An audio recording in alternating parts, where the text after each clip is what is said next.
जय श्री हरि। श्रीमद्भागवत महापुराणम चतुर्थ स्कंध अथ सप्तमोध्याय। अब हम श्रीमद्भागवत महापुराण के चतुर्थ स्कंध में 7वां अध्याय सुनते हैं, दक्ष यज्ञ की पूर्ति। आज का अध्याय बहुत ही विशेष है, क्योंकि इस अध्याय में दक्ष यज्ञ की पूर्ति के अवसर पर स्वयं यज्ञ पुरुष भगवान श्रीमन नारायण प्रकट हुए और उन यज्ञ नारायण भगवान की सभी लोगों ने बड़ी ही सुंदर स्तुति की है। और जितने छंदों का प्रयोग इस सप्तम अध्याय में हुआ है, उतने छंदों का प्रयोग श्रीमद् भागवत के सप्तम स्कंद के 8वें अध्याय में जब भगवान नारायण ने नृसिंह रूप धारण किया था तब भी किया गया है। तो इस अध्याय में जो छंदों का विशेष ज्ञान जानकारी रखना चाहते हैं उनको भी बड़ा लाभ होगा, बड़ा आनंद आएगा। और श्री भगवान की बड़ी ही प्यारी स्तुति सभी लोग अपनी अपनी भावना और श्रद्धा और जानकारी के अनुसार करते हैं। तो हम उन श्री नारायण की स्तुति का श्रवण करके आनंद प्राप्त कर सकते हैं। पिछले चतुर्थ स्कंद के 6ठे अध्याय में हमने सुना कि भगवान ब्रह्मा जी और सर्वांतर्यामी सब कुछ जानने वाले सबके हृदय में विराजमान भगवान श्रीमन नारायण पहले से ही दक्ष प्रजापति के यज्ञ में होने वाले भावी उत्पातों को जानते थे। इसीलिए ब्रह्मा जी और श्रीमन नारायण दक्ष यज्ञ में नहीं गए थे और महादेव जी तो वैसे ही नहीं गए थे, क्योंकि दक्ष प्रजापति का उनसे वैर था। ब्रह्मा जी देवताओं से कहते हैं कि भगवान शंकर बहुत शीघ्र प्रसन्न होने वाले हैं, इसलिए तुम लोग शुद्ध हृदय से उन महादेव जी के पैर पकड़ लेना और उन्हें प्रसन्न कर सकते हो, उनसे क्षमा मांग लेना। वास्तव में भगवान कहते ही उन्हें हैं जो सदा ही प्रसन्न रहते हैं और अपने भक्तों पर तो बहुत जल्दी प्रसन्न हो जाते हैं। भगवान हमारे माता पिता की तरह हैं, जिनसे यदि क्षमा मांग ली जाए तो वे हमें अवश्य ही आशीर्वाद दे देते हैं। फिर कैलाश पर्वत का बड़ा ही दिव्य वर्णन आता है। उस कैलाश पर्वत पर औषधि, तप, मंत्र तथा योग आदि उपायों से सिद्धि को प्राप्त हुए और जन्म से ही सिद्ध देवता नित्य निवास करते हैं। किन्नर, गंधर्व और अप्सरादि सदा वहां बने रहते हैं। झुंड के झुंड जंगली पशु वहां घूमते रहते हैं। अनेकों निर्मल जल के झरने बहते हैं। बहुत सी गहरी कंदरा और ऊंचे शिखर वहां पर विराजमान है। मोरों के शोर, मदांध भ्रमरों के गुंजार, कोयलों की कूहू कूहू ध्वनि, अन्य अन्य पक्षियों के कलरव से वह कैलाश पर्वत गूंजता रहता है। उसके कल्प वृक्ष अपनी ऊंची ऊंची डालियों को हिला हिला कर मानो पक्षियों को बुलाते रहते हैं। उस कैलाश पर्वत पर बड़े दिव्य सुंदर सुंदर वृक्ष शोभित हैं। उन वृक्षों के नाम भी आज तक नहीं सुने गए हैं। बहुत सारे ऐसे वृक्ष हैं जो बड़े ही दुर्लभ हैं, केवल कैलाश पर्वत पर ही मिलते हैं। कम से कम 50 प्रकार के वृक्ष हैं, उनके नाम सुनते हैं। मंदार, पारिजात, सरल, तमाल, शाल, ताड़, कचनार, असन और अर्जुन के वृक्ष। और फल देने वालों में आम, कदम्ब, नीप, नाग, पुन्नाग, चंपा, गुलाब, अशोक, मौलसिरी, कुंद, कुर्बक, सुनहरे शतपत्र कमल, इलायची, मालती की मनोहर लताएं, कुब्जक, मोगरा और माधवी की बेलें भी हैं। इसके अलावा कटहल, गूलर, पीपल, पाकर, बड़, गूगल, भोज वृक्ष, औषध जाति के पेड़, सुपारी, राजपूग, जामुन, खजूर, आमड़ा, आम, पियाल, महुआ, लिसोड़ा और बांस के झुरमुटों से वह पर्वत बड़ा ही मनोहर मालूम होता है। उस कैलाश पर्वत पर कमलों की भी कई जातियां पाई जाती हैं, जैसे कुमुद और उत्पल, ये रात्रि में खिलने वाले कमल हैं। इसके अलावा कलहार और शतपत्र भी वहां पर सदा ही रहते हैं। उस कैलाश पर्वत पर नंदा नामक नदी बहती है। उस नदी का पवित्र जल देवी सती के स्नान करने से और भी पवित्र एवं सुगंधित हो गया है। उस कैलाश नगर के बाहर की ओर नंदा और अलकनंदा नाम की दो नदियां हैं।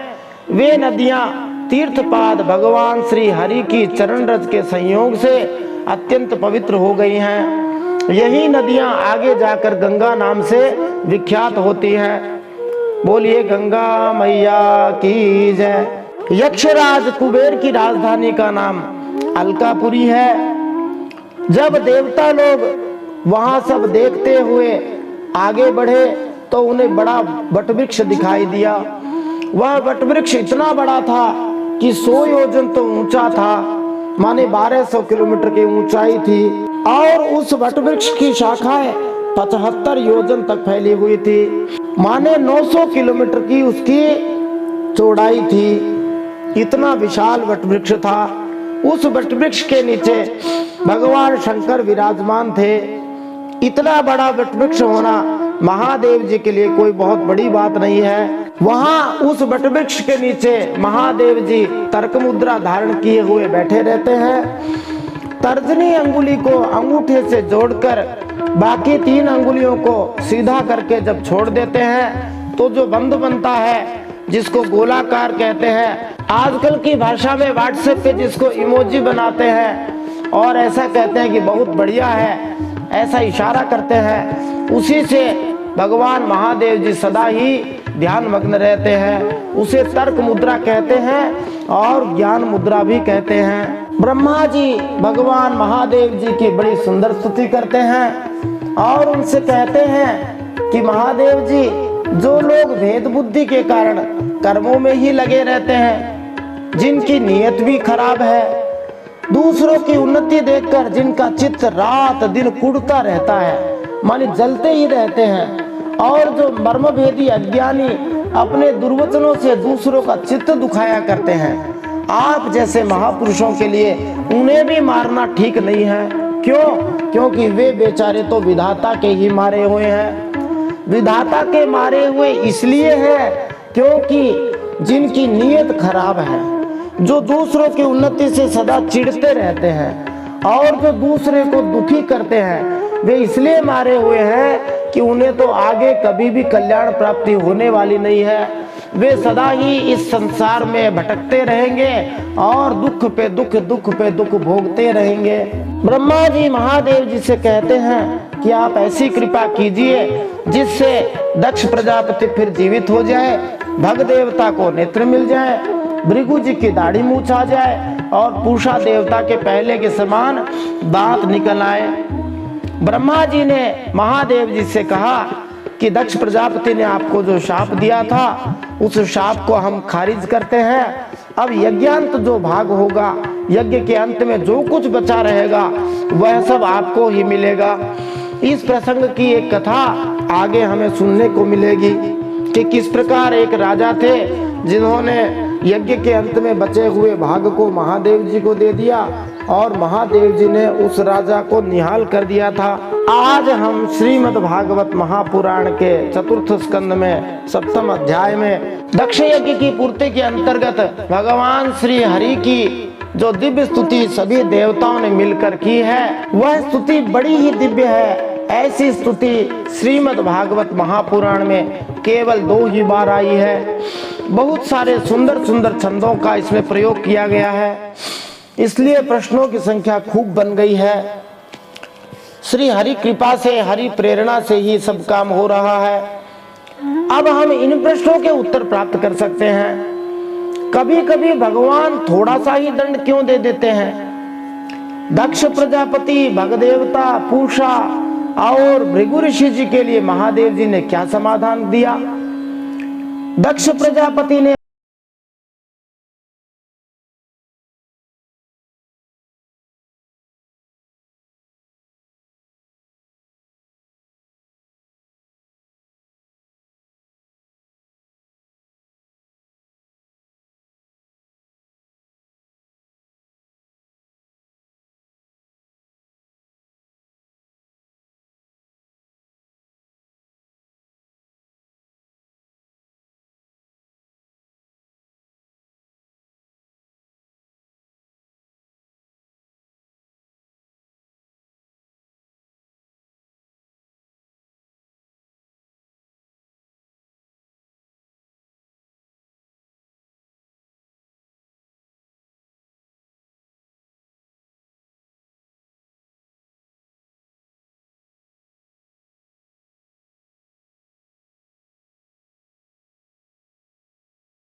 सरस्वतीं व्यासं ततो जयमुदीरयेत्।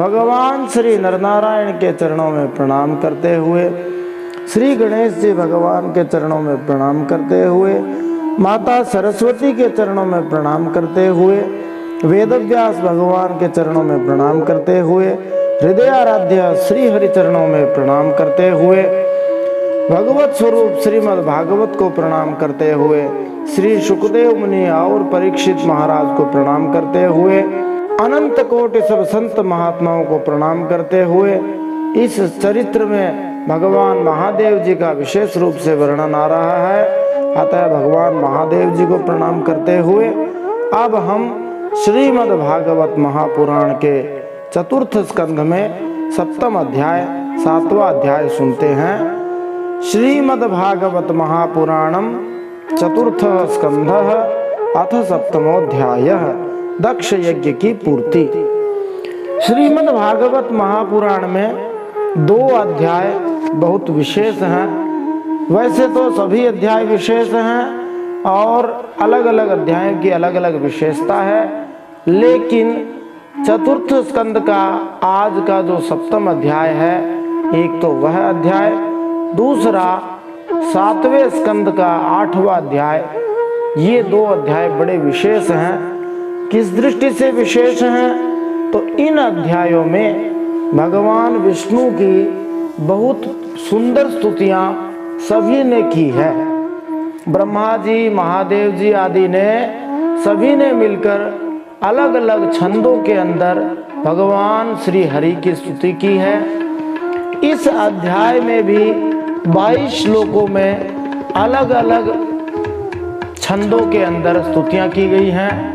तो हम जैसे जैसे छंद आता जाएगा वैसे वैसे थोड़ी थोड़ी उसकी जानकारी भी प्राप्त करते जाएंगे, जिससे उसको पढ़ने में सुविधाजनक हो जाए और वो समझ में भी आ जाए। कई छंद ऐसे हैं जो प्रायः लोक में प्रचलित नहीं हैं, सुनने में भी नहीं आते हैं।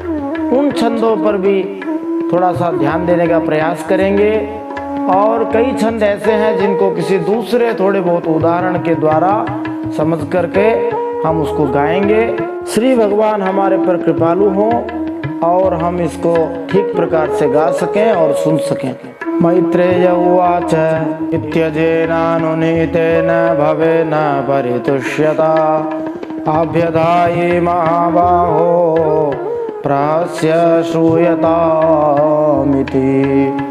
श्री महादेव उवाच नाघं प्रजेश बालानां वर्णये नानुचिन्तये देवमाया विभूतानां दंडस्तत्र धृतो मया।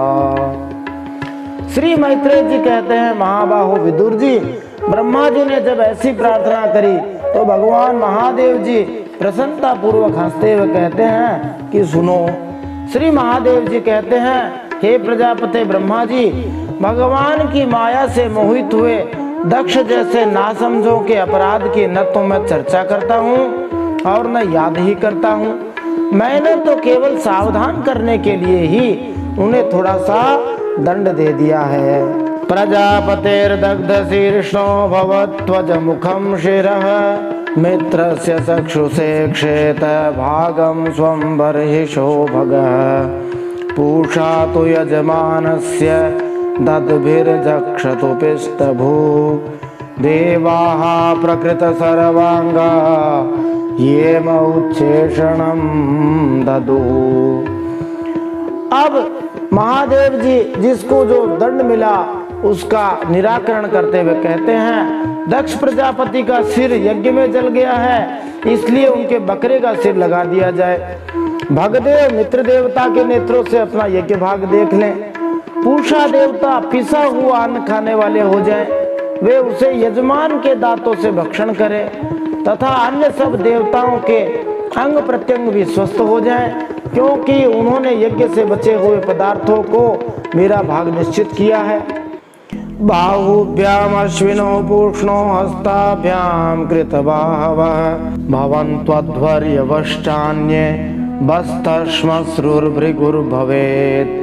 मैत्रेय उवाच तदा सर्वाणि भूतानि श्रुत्वा मेढुष्टमोदितं परितुष्टात्मभिस्तात साधु साध्वित्यथा ब्रुवन्।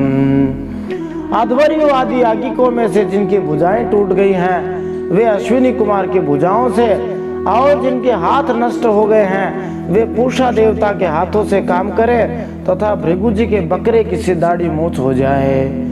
श्री मैत्रेय जी कहते हैं तब भगवान शंकर के वचन सुनकर सब लोग प्रसन्न चित्त से धन्य धन्य उनको कहने लगे। ततो विद्वांस मामन्त्र्य शुनासे सहर्षिभिः भूयस्तद्देव यजनं समीढ्वद् वेधसो ययुः विधाय कार्त्स्नेन च तद् यदाह भगवान् भवः सन्दधुः कस्य कायेन सवनीय पशो शिरः।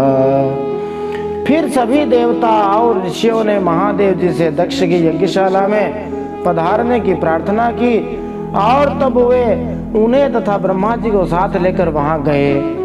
वहां जैसा जैसा भगवान शंकर ने कहा था वैसे ही सब कार्य करके उन्होंने दक्ष की धड़ से यज्ञ पशु का सिर जोड़ दिया। संधीयमाने शिरसि दक्षो रुद्राभिवीक्षितः अद्यः सुप्तैवोत्तस्थौ ददृशे जाग्रतो मृडं तदा वृषध्वजद्वेष कलिलात्मा प्रजापतिः शिवावलोकादभवत् क्षराध्रदैवामलः। दक्ष प्रजापति का सिर जुड़ जाने पर रुद्रदेव की दृष्टि पड़ते ही दक्ष तत्काल सोकर जागने के समान जी उठे और अपने सामने भगवान शिव को देखा। दक्ष का शंकर भगवान के द्रोह की कालिमा से कलुषित हृदय उन महादेव जी का दर्शन करने से शरद काल के सरोवर के समान स्वच्छ हो गया। भगवान महादेव जी ने मरे हुए दक्ष प्रजापति को जीवित कर दिया। भगवान के लिए क्या असंभव है, केवल उनमें पक्का विश्वास करना पड़ता है। भवस्तवाय कृतधीर नाशक्नोदनुरागतः औत्कण्ठ्याद् बाष्पकलया संपरेतां सुतां स्मरन् कृच्छ्रात् संस्तभ्य च मनः प्रेम विह्वलितः सुधीः सशंस निर्व्यलीकेन भावेनेशं प्रजापतिः। उन्होंने महादेव जी की स्तुति करनी चाहिए, किंतु अपनी मरी हुई बेटी सती को याद करके स्नेह और उत्कंठा से दक्ष प्रजापति की आंखों में आंसू आ गए और उनके मुख से एक भी शब्द न निकल सका। प्रेम से विह्वल परम बुद्धिमान प्रजापति दक्ष ने जैसे तैसे अपने हृदय के आवेग को रोककर विशुद्ध भाव से भगवान महादेव जी की स्तुति करनी आरंभ की। फिर 3 श्लोकों में वसंत तिल का छंद में दक्ष प्रजापति ने स्तुति की। दक्ष उवाच भूयाननुग्रहो भवता कृतो मे दंडस्त्वया मयि भृतो यदपि प्रलब्धः न ब्रह्मबन्धुषु च वां भगवन्नवज्ञा तोभ्यं हरेश्च कुत एव धृतव्रतेषु। दक्ष प्रजापति ने कहा, भगवान मैंने आपका अपराध किया था, किंतु आपने उसके बदले में मुझे दंड के द्वारा शिक्षा देकर बड़ा ही अनुग्रह किया है। अहो आप और श्री हरि तो आचारहीन नाम मात्र के ब्राह्मणों की भी उपेक्षा नहीं करते, फिर हम जैसे यज्ञ याग आदि करने वालों को वे क्यों भूलेंगे। विद्या तपो व्रतधरान् मुखतः स्वविप्रान् ब्रह्मात्म तत्त्वमवितुं प्रथमं त्वमस्राक् तद् ब्राह्मणान् परम सर्वविपत्सुपासे पालः पशूनिव विभो प्रगृहीत दंडः। हे महादेव जी, आपने ब्रह्मा होकर सबसे पहले आत्म तत्व की रक्षा के लिए अपने मुख से विद्या तप और व्रत आदि के धारण करने वाले ब्राह्मणों को उत्पन्न किया था। जैसे चरवाहा लाठी लेकर गायों की रक्षा करता है, वैसे ही आप उन ब्राह्मणों के सब विपत्तियों से रक्षा करते हैं। यो सौ मया विदित तत्वदृशा सभायां क्षिप्तो दुरुक्ति विशिखैरगणयतन्मां अरवाक् पतन्तमर्हत्तमनिन्दयापाद दृष्ट्यार्द्रया स भगवान स्वकृतेन तुष्येत। मैं आपके तत्व को जानता नहीं था, इसी से मैंने भरी सभा में आपको अपने वाग्बाणों से भेद दिया था, किंतु आपने मेरे उस अपराध का कोई विचार नहीं किया। मैं तो आप जैसे पूज्यतम महानुभावों का अपराध करने के कारण नरक आदि नीच लोकों में गिरने वाला था, परंतु आपने अपने करुणा भरी दृष्टि से मुझे उबार लिया। अब भी आपको प्रसन्न करने योग्य मुझ में कोई गुण नहीं है, बस आप अपने ही उदारतापूर्ण बर्ताव से मुझ पर प्रसन्न हो जाएं।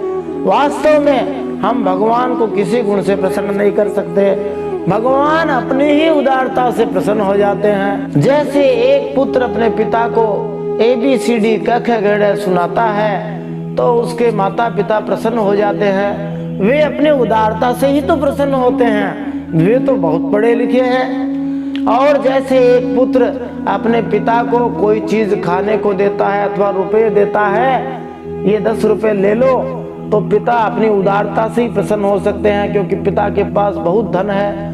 और हमारे आराध्य जो भगवान हैं उनके पास तो किसी चीज की कमी नहीं है, तो वो किससे प्रसन्न हो सकते हैं? केवल अपनी कृपा और उदारता से ही प्रसन्न हो सकते हैं। बोलिए शंकर भगवान की जय, परम सत्य श्री हरि की जय। मैत्रेय उवाच क्षमाप्यैवं समीढ्वांसं ब्रह्मणा चानुमन्त्रितः कर्म संतानयामास सोपाध्यायर्त्विगादिभिः वैष्णवं यज्ञसन्तत्यै त्रिकपालं द्विजोत्तमाः पुरोडाशं निरवपन् वीरसंसर्गशुद्धये। श्री मैत्रेय जी कहते हैं, आशुतोष भगवान शंकर से इस प्रकार अपना अपराध क्षमा कराकर दक्ष प्रजापति ने ब्रह्मा जी के कहने पर उपाध्याय ऋत्विज आदि की सहायता से यज्ञ कार्य फिर आरंभ किया। तब ब्राह्मणों ने यज्ञ संपन्न करने के उद्देश्य से रुद्रगण संबंधी भूत पिशाचों के संसर्ग से उत्पन्न दोष की शांति के लिए 3 पात्रों में श्री विष्णु भगवान के लिए तैयार किए गए पुरुडास नामक चरु का हवन किया। अध्वर्युणात् हविषा यजमानो विशाम्पते धिया विशुद्धया दध्यौ तथा प्रादुरभूद्धरिः तदा स्वप्रभया तेषां द्योतयन्त्या दिशो दश मुष्णस्तेज उपानीतस्तार्क्ष्येण स्तोत्रवाजिना। उस हवि को हाथ में लेकर खड़े हुए अध्वर्यु के साथ यजमान दक्ष प्रजापति ने जैसे ही विशुद्ध मन से श्री हरि का ध्यान किया, वैसे ही सहसा भगवान वहां प्रकट हो गए। बोलिए यज्ञ स्वरूप श्री हरि भगवान की जय। बृहत एवं रथंतर नामक साम स्तोत्र जिनके पंख हैं, उन गरुड़ जी के द्वारा समीप लाए हुए भगवान ने 10 दिशाओं को प्रकाशित करती हुई अपनी अंग कांति से सब देवताओं का तेज हर लिया। उनके सामने सबकी कांति फीकी पड़ गई। वास्तव में भगवान के सामने और किसकी चमक रह सकती है? प्रसंगवश फिर से जब भगवान पधारे हैं तो भगवान का स्वरूप वर्णन कर रहे हैं, ध्यान वर्णन कर रहे हैं। बार बार स्वरूप वर्णन इसलिए किया जा रहा है कि हमारे चित्त में भगवान का स्वरूप पक्का हो जाए, क्योंकि हमने भगवान को जैसा देखा है वैसा ही हम उनको अपने हृदय में दर्शन करते हैं, फिर जैसा हम उन्हें सुनते हैं वैसे ही भगवान के दर्शन हमें होते हैं। फिर से वसंतिल का छंद में 2 श्लोकों के अंदर भगवान के स्वरूप का वर्णन कर रहे हैं।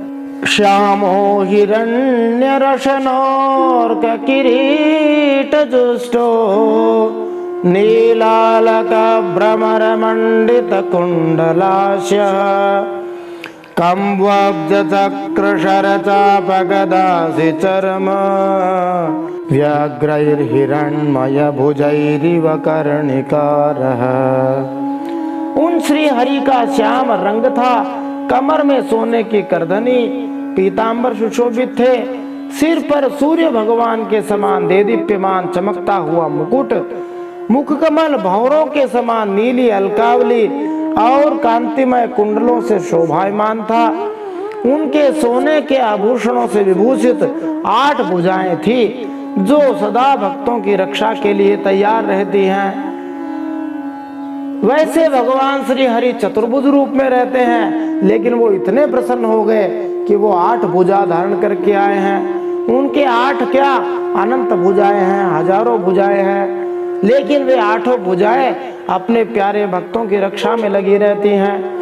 उन 8 भुजाओं में श्री भगवान ने शंख, पद्म, चक्र, बाण, धनुष, गदा, खड्ग और ढाल धारण किया हुआ था। इन सब आयुधों के कारण वे फूले हुए कनेर के वृक्ष के समान जान पड़ते थे, क्योंकि भगवान का शरीर बड़ा सुडोल है, सुंदर है, मोटा ताजा है। वक्षस्यधीशित वधूर वनमाल्युदार हासावलोक कलया रमयश विश्वम पार्श्व ब्रह्मद्यजन चामर राजहंसः श्वेतात पत्र शशिनो परिरज्यमानः। भगवान के हृदय में श्री वत्स का चिन्ह था, सुंदर वनमाला सुशोभित थी। वे श्री हरि अपने उदार हास और लीलामय कटाक्ष से सारे संसार को आनंद मग्न कर रहे थे। भगवान जिसकी ओर एक बार देख भी ले वो भी आनंद में मस्त हो जाए। पार्षदगण दोनों ओर राजहंस के समान सफेद पंखे और चमड़ ढुला रहे थे। श्री हरि भगवान के मस्तक पर चंद्रमा के समान शुभ्र छत्र शोभा दे रहा था। सफेद छत्र भगवान के ऊपर था। अब जब भगवान पधारे हैं तब क्या हुआ? तमुपागतमालक्ष्य सर्वे सुरगणादयः प्रणेमुः सहसोत्थाय ब्रह्मेन्द्र त्र्यक्षनायकाः तत्तेजसा हतरुचः सन्नजिह्वाः ससाध्वसाः मूर्ध्ना धृताञ्जलिपुटा उपतस्थुरधोक्षजम् अप्यर्वाग्वृत्तयो यस्य महित्वात्मभुवादयः यथामति गृह्णन्ति स्म कृतानुग्रह विग्रहम्। भगवान पधारे हैं यह देखकर देवराज इंद्र, पितामह ब्रह्मा जी और देवादिदेव महादेव जी आदि देवेश्वरों सहित सारे देवता, गंधर्व और ऋषि आदि सहसा खड़े होकर श्री भगवान को प्रणाम करने लगे। उन विष्णु भगवान के तेज से सबकी कांति फीकी पड़ गई, जिह्वा लड़खड़ाने लगी, सब के सब सकपका गए, मस्तक पर अंजलि बांधकर भगवान के सामने खड़े हो गए। यद्यपि भगवान की महिमा तक ब्रह्मा आदि की भी मति नहीं पहुंच पाती, फिर भी भक्तों पर कृपा करने के लिए दिव्य रूप में प्रकट हुए श्री हरि की वे अपनी अपनी बुद्धि के अनुसार स्तुति करने लगे। दक्षो गृहीतार्हण साधनोत्तमं यज्ञेश्वरं विश्वसृजां परं गुरुं सुनन्दनन्दाद्यनुगैर्वृतं मुदा गृह्णन् प्रपेदे प्रयतः कृताञ्जलिः। सबसे पहले प्रजापति दक्ष एक उत्तम पात्र में पूजा की सामग्री लेकर नंद सुनंद आदि पार्षदों से घिरे हुए प्रजापतियों के परम गुरु भगवान यज्ञेश्वर श्री हरि के पास गए और अति आनंदित होकर विनीत भाव से हाथ जोड़कर प्रार्थना करते प्रभु के शरणापन्न हुए।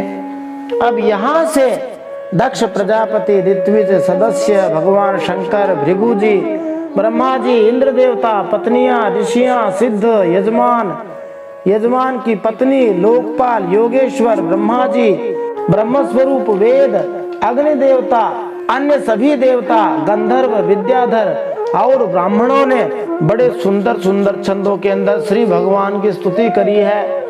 ऐसी स्तुति श्रीमद् भागवत में 2 ही जगह आई है। तो आइए श्री भगवान की कृपा से इन 22 श्लोकों के अंदर अनेक अलग अलग जो छंद आए हैं उनके अंदर श्री भगवान की स्तुति करते हैं, जिससे श्री भगवान हम पर प्रसन्न हो जाएं। दक्ष उवाच, सबसे पहले दक्ष प्रजापति वसंत तिल का छंद में स्तुति करते हैं। ये पीछे कई बार आया है। शुद्धम स्वधाम्युपरता किल बोध्यवस्थम चिन्मात्रमेकमभयं प्रतिषेध्य मायां तिष्ठंस्तयैव पुरुषत्वमुपेत्य तस्य मास्ते भवान् परिशुद्धैवात्मतन्त्रः। दक्ष प्रजापति ने कहा, हे हरि, अपने स्वरूप में आप बुद्धि की जागृत आदि संपूर्ण अवस्थाओं से रहित, शुद्ध, चिन्मय, भेद रहित, अतएव निर्भय हैं। आप माया का तिरस्कार करके स्वतंत्र रूप से विराजमान हैं, तथापि जब माया से ही जीव भाव को स्वीकार कर उसी माया में स्थित हो जाते हैं, तब अज्ञानी से दिखने लगते हैं। ऐसी स्तुति करके दक्ष प्रजापति वहां से हट गए। जैसे किसी विशेष मंदिर में जाते हैं, वहां भक्तों की लंबी कतार लगी होती है, तो भगवान को सब थोड़ी सी देर के लिए ही प्रार्थना करके आगे निकलते जाते हैं। वैसे ही यहाँ श्री हरि भगवान की स्तुति करने वालों की लाइन लगी हुई है। कई लोग तो भगवान के आगे डर से एक श्लोक में स्तुति करके भाग रहे हैं। कई लोग भगवान के तेज को सहन नहीं कर पा रहे हैं, इसलिए भाग रहे हैं। कई लोग यह भावना रख रहे हैं कि बेचारे पीछे वाले हैं, उनको भी श्री हरि की स्तुति करने का मौका मिल जाए। बहुत सारे देवताओं ने और सभी भगवान के जितने भक्त हैं, सबने भगवान की स्तुति करी, परंतु सुखदेव जी ने जो मुख्य हैं, उनकी स्तुतियां यहाँ दी हैं। अब दक्ष प्रजापति के बाद ऋत्विज भगवान की स्तुति करते हैं। वे भी अपने यजमान दक्ष प्रजापति की तरह वसंत तिलका छंद में ही करते हैं।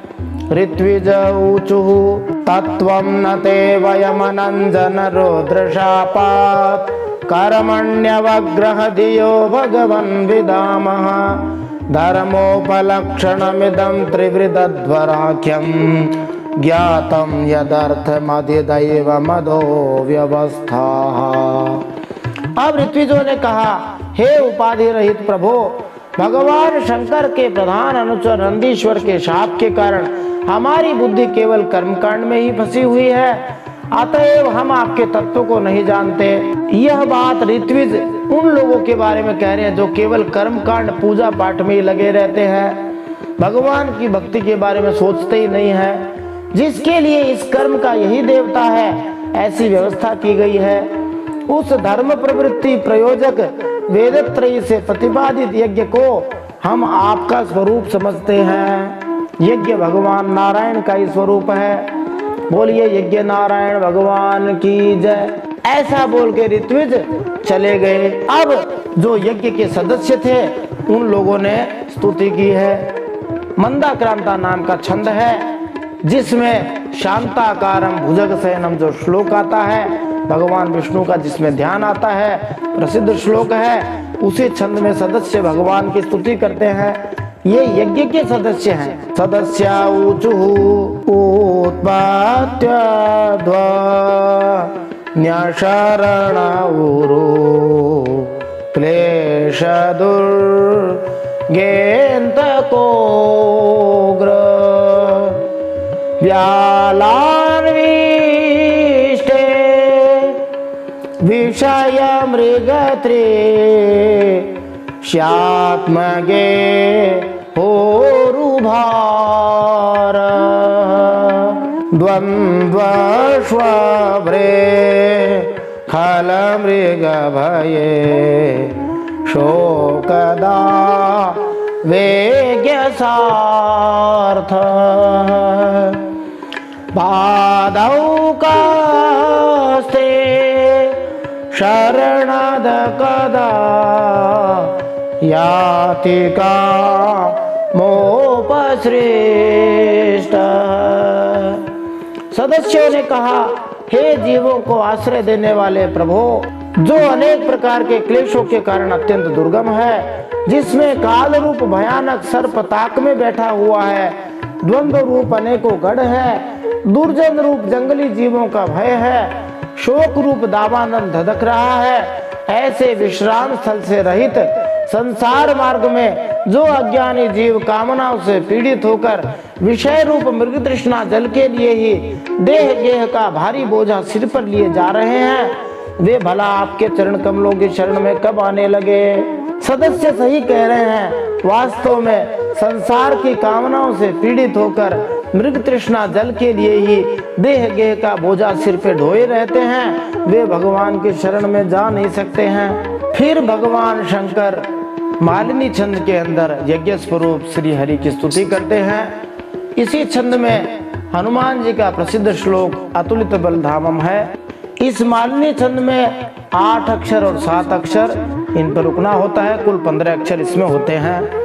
रुद्र उवाच तव वरद वरांघ्रा वाशिषे खिलार्थे यपि मुनिभिरसतै रादरेणार्हणीये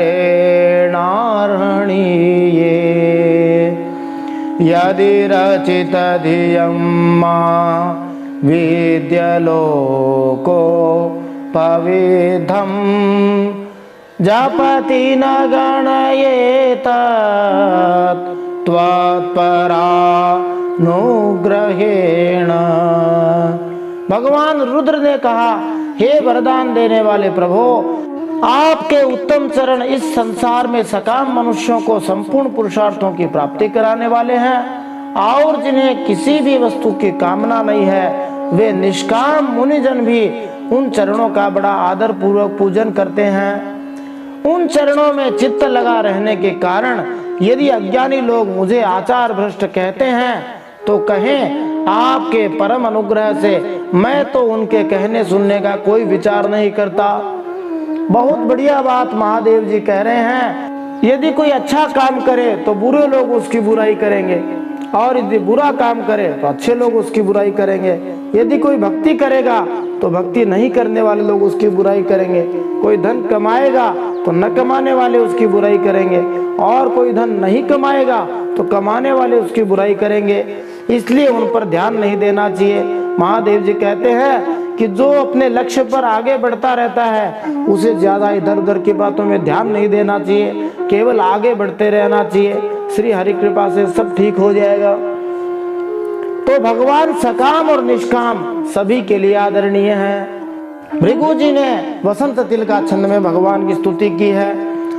यन्मायया गहनया परितात्म बोधा ब्रह्मादयस्तनुभृतस् तमसि स्वपन्तः नात्मन् श्रितं तव विदन्त्यधुनापि तत्त्वम् सोऽयं प्रसीदतु भवान् प्रणतात्मबन्धु। भृगु जी ने कहा, आपकी गहन माया से आत्मज्ञान लुप्त हो जाने के कारण जो अज्ञान निद्रा में सोए हुए हैं वे ब्रह्मा आदि देहधारी आत्मयोग में उपयोगी आपके तत्व को अभी तक जान नहीं सके हैं। ऐसे होने पर भी आप अपने शरणागत भक्तों के तो आत्मा और सुहृद हैं, अतः आप मुझ पर प्रसन्न होइए। भृगु जी भी एक श्लोक में स्तुति करके आगे चले गए। अब ब्रह्मा जी ने उपजाति छंद में स्तुति करी है। मयि तत्स्वरूपं भवतोऽसौ पदार्थ भेदग्रहै पुरुषो यावदीक्षेत् ज्ञानस्य चार्थस्य गुणस्य चाश्रयो मायामयाद्व्यतिरिक्तो यतस्त्वम्। ब्रह्मा जी ने कहा, प्रभु, पृथक पृथक पदार्थों को जानने वाली इंद्रियों के द्वारा मनुष्य जो कुछ देखता है वह आपका स्वरूप नहीं है, क्योंकि आप ज्ञान शब्द आदि विषय और श्रोत्र आदि इंद्रियों के अधिष्ठान हैं। ये सब आप में अध्यस्त हैं, माने हुए हैं। अतएव आप इस मायामय प्रपंच से सर्वथा अलग हैं। ऐसे कह के ब्रह्मा जी भी अलग हो गए। अब देवताओं के राजा इंद्र ने भगवान श्री हरि की एक नए छंद में स्तुति की है। यह छंद बहुत ही कम सुनने को मिलता है। इस छंद का नाम है औपछंदसिक। इस औपछंदसिक छंद में 11 चरण होते हैं। जैसे इंद्र बज्रा, उपेंद्र बज्रा, उपजाति, शालिनी ये छंद हैं, वैसे ही इसमें भी 11 हैं, पर इसके अक्षरों का प्रकार अलग होता है। इसको हम गाते हैं। इंद्र उवाच इदमाप्यच्युत विश्वभावनम् वपुरानन्दकरं मनोदृशाम् सुरविद्वेक्षपणैरुदायुधैर्भुजदण्डैरुपपन्नमस्तभिः। इंद्र देवता ने कहा, हे अच्युत, आपका यह जगत को प्रकाशित करने वाला रूप देवद्रोहियों का संहार करने वाली 8 भुजाओं से सुशोभित है, जिनमें आप सदा ही नाना प्रकार के आयुध धारण किए रहते हैं। यह रूप हमारे मन और नेत्रों को परम आनंद देने वाला है। जिसके मन में जैसी भावना है, जो भगवान से जैसी कामना रखता है, वैसी ही भगवान से स्तुति कर रहे हैं। अब यज्ञ की पत्नियों ने श्री भगवान की स्तुति की है। इन्होंने भी एक नया छंद प्रयोग किया है। इस छंद का नाम है प्रहर्षिणी। इसमें 13 अक्षर होते हैं और 3 और 10 पे यति होती है, माने 3 अक्षरों के बाद इसमें रुकना होता है। आइए इसको सुनते हैं। यज्ञोऽयं तव यजनायकेन सृष्टो विध्वस्तः पशुपतिनाद्य दक्षकोपात् तं नास्त्वं शवशयनाभशान्तमेधं यज्ञात्मन् नलिनरुचादृशा पुनीः। याज्ञिकों की पत्नियों ने कहा, हे भगवान, ब्रह्मा जी ने आपके पूजन के लिए ही इस यज्ञ की रचना की थी, परंतु दक्ष प्रजापति पर कुपित होने के कारण इसे भगवान पशुपति महादेव जी ने अब नष्ट कर दिया है। यज्ञ मूर्ते स्मशान भूमि के समान उत्सवहीन हुए हमारे उस यज्ञ को आप नील कमल की सी कांति वाले अपने नेत्रों से निहार कर पवित्र कीजिए। अब ऋषि लोग भगवान की स्तुति करते हैं। ऋषय ऊचुः अनन्वितं ते भगवन् विचेष्टितं यदात्मना चरसि कर्म नाज्यसे विभूतये यत उपसेदुरीश्वरीं न मन्यते स्वयमनुवर्तति भवान। ऋषियों ने कहा, भगवान आपकी लीला बड़ी अनोखी है, क्योंकि आप कर्म करते हुए भी उनसे निर्लेप रहते हैं। दूसरे लोग वैभव की भूख से जिन लक्ष्मी माता की उपासना करते रहते हैं, वे स्वयं आपकी सेवा में लगी रहती हैं, तो भी आप उनका मान नहीं करते, उनसे निष्प्रिय ही रहते हैं, माने उनकी चाह नहीं करते। और यह नियम है कि जो पैसों के पीछे भागता है, पैसे उससे आगे भागते हैं। इसलिए भगवान नारायण के पीछे भागना चाहिए, लक्ष्मी जी अपने आप आ जाएंगी। अब सिद्धों ने भुजंग प्रयातम छंद के अंदर स्तुति की है, जिस छंद में भगवान महादेव जी का प्रसिद्ध स्तोत्र गोस्वामी तुलसीदास जी के द्वारा लिखा गया है, जिसे रुद्राष्टकम कहते हैं। उसी छंद में, भुजंग प्रयातम छंद में सिद्ध लोग भगवान की स्तुति करते हैं। जैसे नमामि शमीशान निर्वाण रूपम यह स्तोत्र आता है, उसी प्रकार से यह श्लोक आएगा। सिद्धा ऊचुः अयं त्वत् कथामृष्टपीयूषनद्यां मनोवारणः क्लेशदावाग्निदग्ध तृषार्तो वगाढो न सा स्मारदावं न निष्ठा मति ब्रह्म संपन्नवन्ना। एक ही श्लोक को अनेक प्रकार से गा सकते हैं, उसी प्रकार इसको भी कई प्रकार से गा सकते हैं। फिर कभी महादेव जी की इच्छा हुई तो रुद्राष्टकम अलग अलग रागों में गाने का प्रयास करेंगे। सिद्धों ने श्री हरि से कहा, हे हरे, यह हमारा मनरूप हाथी नाना प्रकार के क्लेश रूप दावानल से दग्ध एवं अत्यंत प्यासा होकर आपकी कथा रूप विशुद्ध अमृतमय सरिता में घुसकर गोता लगाए बैठा है। वहाँ ब्रह्मानंद में लीन सा हो जाने के कारण उसे न तो संसार रूप दावानल का ही स्मरण है और न वह उस नदी से बाहर ही निकलता है। बढ़िया रूपक के द्वारा समझा रहे हैं, जैसे किसी जंगल में आग लग गई हो और हाथी भाग करके पानी के सरोवर में चला जाए तो भले ही जंगल में आग लगी हो, हाथी अपना पानी में मस्त रहता है और वहां से बाहर भी नहीं निकलता। ऐसे ही संसार सागर में आग लगी हुई है, सब लोग दुख पा रहे हैं। जो श्री हरि कथा में लगा हुआ है, उसके अमृत में गोता लगा रहा है, वो अपना मस्त रहता है। अब यजमान की पत्नी यजमानी ने भगवान की स्तुति की है। इन्होंने भी एक नए छंद का प्रयोग किया है, इसका नाम है सृगविणी। इस सृगविणी छंद में एक बहुत ही प्रसिद्ध स्तोत्र है। अच्युतम केशवम राम नारायणम कृष्ण दामोदरम वासुदेवम हरिम श्रीधरम माधवम गोपिका वल्लभम राम नारायणम जानकी वल्लभम। उसी तरह 12 अक्षरों का ये है, इसको भी कई राग में गा सकते हैं।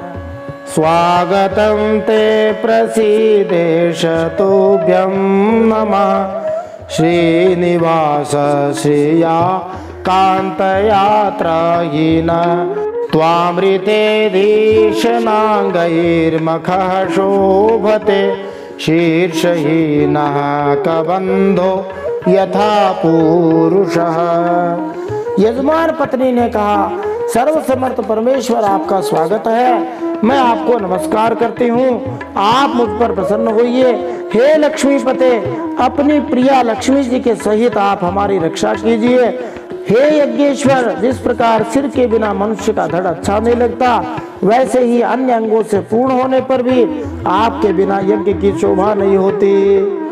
अब लोकपाल भगवान की स्तुति करते हैं शालिनी छंद के अंदर। ये पीछे आया हुआ है, इसके अंदर 4 अक्षरों के बाद 7 अक्षरों पे रुकना होता है। 11 अक्षरों का छंद है। लोकपाला ऊचुः दृष्टः किं नो दृग्भिरसद्ग्रहैस्त्वं प्रत्यग्द्रष्टा दृश्यते येन दृश्यं माया ह्येषा भवदीया हि भूमन् यस्त्वं षष्ठः पंचभिर्भासि भूतैः। लोकपालों ने कहा, अनंत परमात्मन, आप समस्त अंतःकरणों के साक्षी हैं। यह सारा संसार आपके ही द्वारा देखा जाता है, तो क्या माइक पदार्थों को, माया से बने हुए पदार्थों को ग्रहण करने वाली हमारी नेत्रादि इंद्रियों से कभी आप प्रत्यक्ष हो सके हैं? वस्तुतः आप हैं तो पंचभूतों से अलग, फिर भी 5 भौतिक शरीरों के साथ जो आपका संबंध लग रहा है, यह आपकी माया ही है। अब योगेश्वर भगवान की स्तुति करते हैं वंशस्थ छंद में। ये पीछे कई बार, सैकड़ों बार आया है।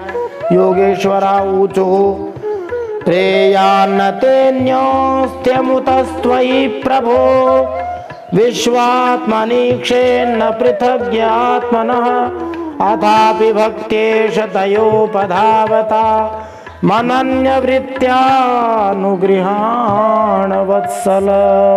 योगेश्वरों ने कहा, हे प्रभु, जो पुरुष संपूर्ण विश्व के आत्मा, आप में और अपने में कोई भेद नहीं देखता, उससे अधिक प्यार आपको कोई नहीं है। तथापि भक्तवत्सल, जो लोग आप में स्वामी भाव रखकर अनन्य भक्ति से आपकी सेवा करते हैं, उन पर भी आप कृपा कीजिए। योगेश्वरों ने 2 श्लोकों में स्तुति की है। पहले वंशस्थ छंद का प्रयोग किया, फिर मंजू भाषिणी नाम का एक नया छंद लाए हैं। इसमें भी 13 अक्षर होते हैं, जैसे प्रहर्षिणी में 13 होते हैं। इसमें यति 6 और 7 पर होती है, माने 6 अक्षरों के बाद में 7वें अक्षर के बाद रुकना है, तो 6 और 7 13 हो गए। जगदोद्भवस्ते तिलयेषु दैवतो बहुविद्यमान गुणयात्ममायया रचितात्मभेद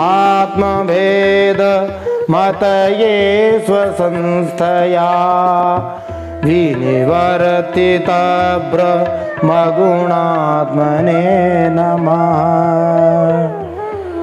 योगेश्वरों ने फिर एक श्लोक में कहा, जीवों के अदृष्टवश जिसके सत्वादि गुणों में बड़ी विभिन्नता आ जाती है, उस अपनी माया के द्वारा जगत की उत्पत्ति, स्थिति और प्रलय के लिए ब्रह्मा आदि विभिन्न रूप धारण करके आप भेद बुद्धि पैदा कर देते हैं, किंतु अपने स्वरूप स्थिति से आप उस भेद ज्ञान और उसके कारण सत्वादि गुणों से सर्वथा दूर हैं। ऐसे आपको हमारा नमस्कार है। अब ब्रह्म स्वरूप वेदों ने सीधे साधे अनुष्टुप छंद में स्तुति की। ब्रह्मोवाच नमस्ते शित सत्वाय धर्मादीनां च सूतये निर्गुणाय च यत्काष्ठं नाहं वेदा परेऽपि च। ब्रह्म स्वरूप वेदों ने भगवान से कहा, आप ही धर्मादि की उत्पत्ति के लिए शुद्ध सत्व को स्वीकार करते हैं, साथ ही आप निर्गुण भी हैं। अतएव आपका तत्व न तो मैं जानता हूँ और न ब्रह्मा आदि कोई और ही जानते हैं। आपको तो केवल नमस्कार ही करते हैं। अग्नि देवता ने उपजाति छंद में स्तुति की है। अग्निरुवाच यत्तेजसाहं सुसमिद्ध तेजा हव्यं वहे स्वध्वराज्य सिक्तम् तम यज्ञयं पंचविधं च पंचभिः स्विष्टं यजुर्भिः प्रणतोऽस्मि यज्ञम्। अग्नि देवता ने कहा, भगवान आपके ही तेज से प्रज्वलित होकर मैं श्रेष्ठ यज्ञों में देवताओं के पास घी से मिली हुई हवि पहुंचाता हूँ। अग्नि देवता सभी देवताओं के डाकिया की तरह हैं। आप साक्षात यज्ञ पुरुष एवं यज्ञ की रक्षा करने वाले हैं। अग्निहोत्र, दर्श, पौर्णमास, चातुर्मास्य और पशु सोम, ये 5 प्रकार के यज्ञ भगवान आपके ही स्वरूप हैं। तथा आश्रावय, अस्तु, श्रौषट यज्ञ ये यजामहे और वषट, इन 5 प्रकार के यजुर मंत्रों से आपका ही पूजन होता है। हे हरे, मैं आपको प्रणाम करता हूँ। अब देवताओं ने भगवान की शिखरणी छंद में स्तुति की है। यह शिखरणी छंद श्रीमद् भागवत में केवल 2 बार आया है, उसमें से एक बार ये आया है।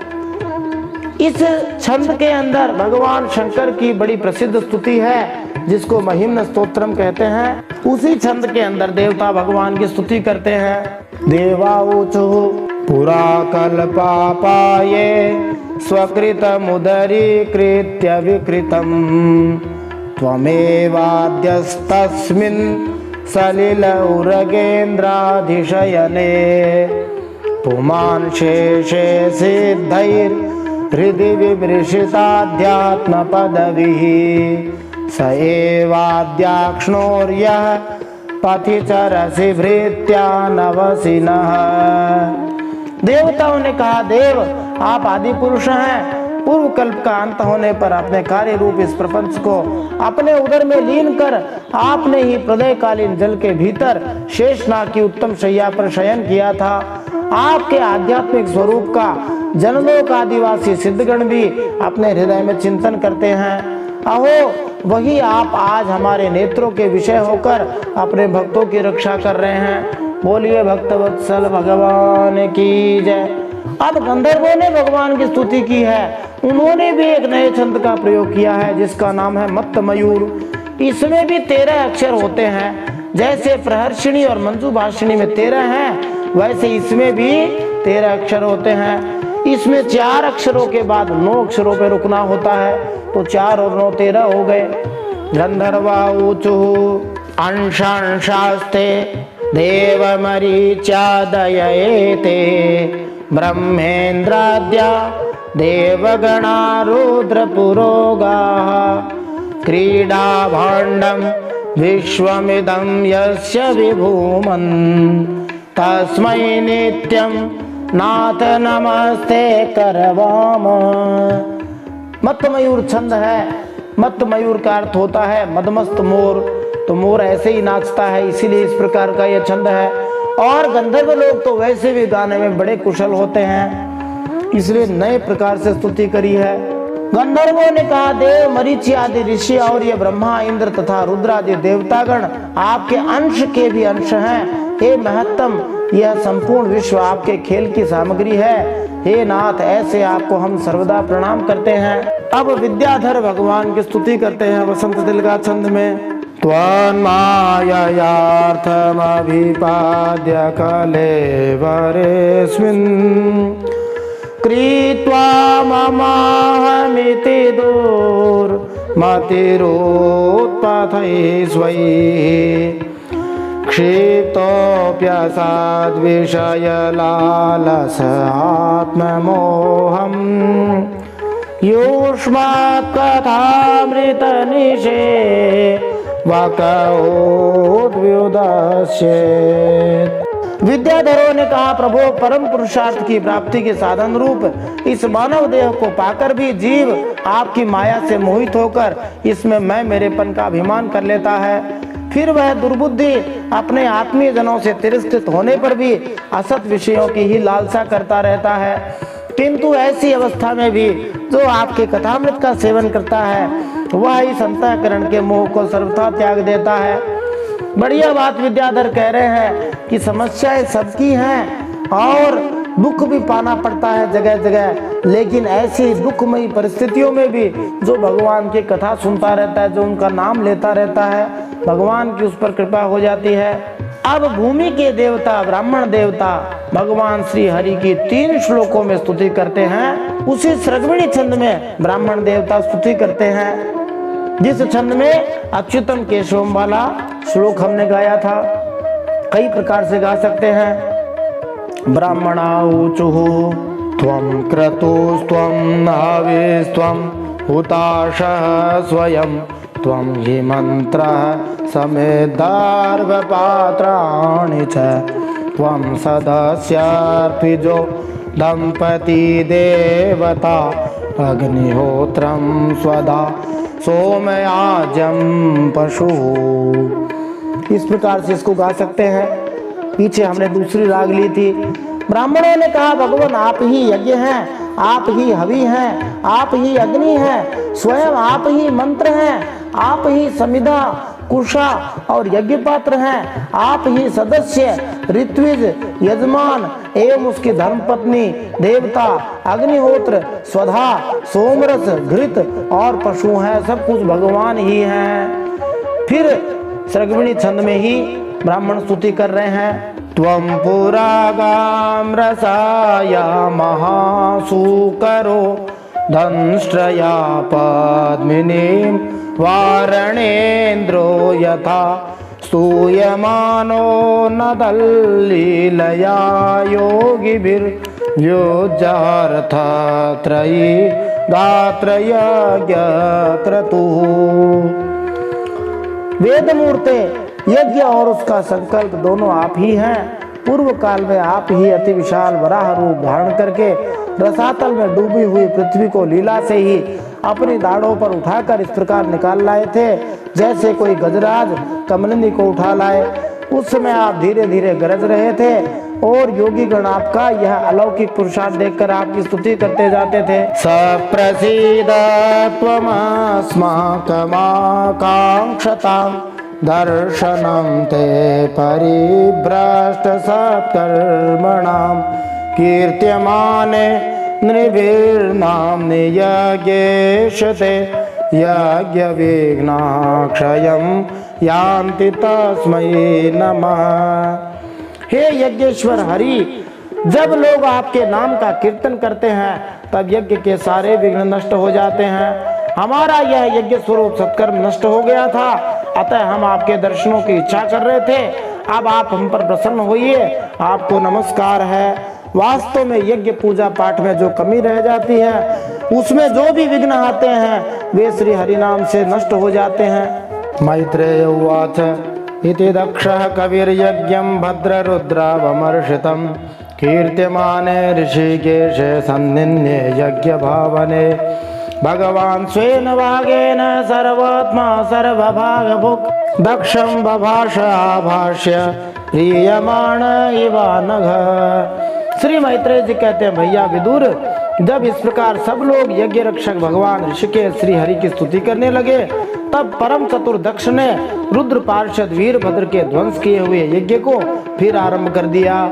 सर्वांतर्यामी श्री हरि यों तो सभी के भागों के भोक्ता है, तथापि त्रिकपाल पुरोडाश रूप अपने भाग से और भी प्रसन्न होकर उन्होंने दक्ष को संबोधन करके कहा।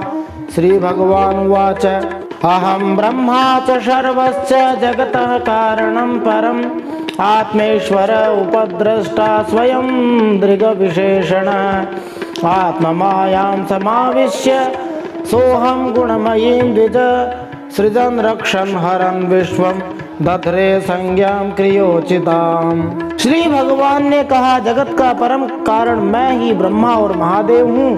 मैं सबका आत्मा, ईश्वर और साक्षी हूँ तथा स्वयं प्रकाश और उपाधि शून्य हूँ। अपनी त्रिगुणात्मिका माया को स्वीकार करके मैं ही जगत की रचना, पालन और संहार करता रहता हूँ और मैंने ही उन कर्मों के अनुरूप ब्रह्मा, विष्णु और शंकर ये नाम धारण किए हैं। तस्मिन् ब्रह्मण्य द्वितीये केवले परमात्मनि ब्रह्मरुद्रौ च भूतानि भेदेनाज्ञोनुपश्यति यथा पुमान्न स्वांगेषु शिरः पाण्यादिषु क्वचित् पारक्य बुद्धिं कुरुते एवं भूतेषु मत्परः। ऐसा जो भेद रहित विशुद्ध परब्रह्म स्वरूप मैं हूँ, उसी में अज्ञानी पुरुष ब्रह्मा, रुद्र तथा अन्य समस्त जीवों को अलग अलग रूप से देखता है। जैसे मनुष्य अपने सिर, हाथ, पैर आदि अंगों में ये मुझसे भिन्न हैं, ऐसी बुद्धि कभी नहीं करता, वैसे ही मेरा भक्त प्राणी मात्र को मुझसे अलग नहीं देखता है। त्रयाणामेक भावानां यो न पश्यति वैविधां सर्वभूतात्मनां ब्रह्मन् स शान्तिमधिगच्छति। मैत्रेय उवाच एवं भगवतादिष्ट प्रजापतिपतिर्हरिं अर्चित्वा क्रतुना स्वेन देवानुभयतो यजत्। भगवान श्री हरि कहते हैं, हम ब्रह्मा, विष्णु और महेश्वर तीनों स्वरूपतः एक ही हैं और हम ही संपूर्ण जीव रूप हैं। अतः जो हम में कुछ भी भेद नहीं देखता वही शांति प्राप्त करता है। श्री मैत्रेय जी कहते हैं, भगवान के इस प्रकार आज्ञा देने पर प्रजापतियों के नायक दक्ष ने उनका त्रिकपाल यज्ञ के द्वारा पूजन करके फिर अंगभूत प्रधान दोनों प्रकार के यज्ञों से अन्य सब देवताओं का अर्चन किया। रुद्रम च श्वेन भागेन युपाधावत् समाहितः कर्मणो दवसानेन सोमपानितरानपि उदवस्य सहर्द्विग्भिः सस्नाववभृतं ततः तस्माऽप्यनुभावेन स्वेनैवावाप्तराधसे धर्म एव मतिं दत्त्वा त्रिदशास्ते दिवं ययुः। फिर एकाग्र चित्त हो भगवान शंकर का यज्ञ शेष रूप उनके भाग से यजन किया गया तथा समाप्ति में किए जाने वाले उदवसान नामक कर्म से अन्य सोमपाई एवं दूसरे देवताओं का पूजन कर यज्ञ का उपसंहार किया गया और अंत में ऋत्विजों के सहित अवभृत स्नान किया। फिर जिन्हें अपने पुरुषार्थ से ही सब प्रकार की सिद्धियां प्राप्त थी, उन दक्ष प्रजापति को तुम्हारी सदा धर्म में बुद्धि रहे ऐसा आशीर्वाद देकर सब देवता स्वर्ग लोक को चले गए। एवं दाक्षायणी हित्वा सती पूर्व कलेवरम यज्ञे हिमवतः क्षेत्रे मेनायामिति शुश्रुमा तमेव दैतं भूय आवृङ्क्ते पतिमंबिका अनन्य भावैक गतिं शक्ति सुप्तेव पूरुषम् एतद् भगवतः शंभोः कर्म दक्षाध्वरद्रुह श्रुतं भागवताच्छिष्यादुद्धवान् मे बृहस्पतेः।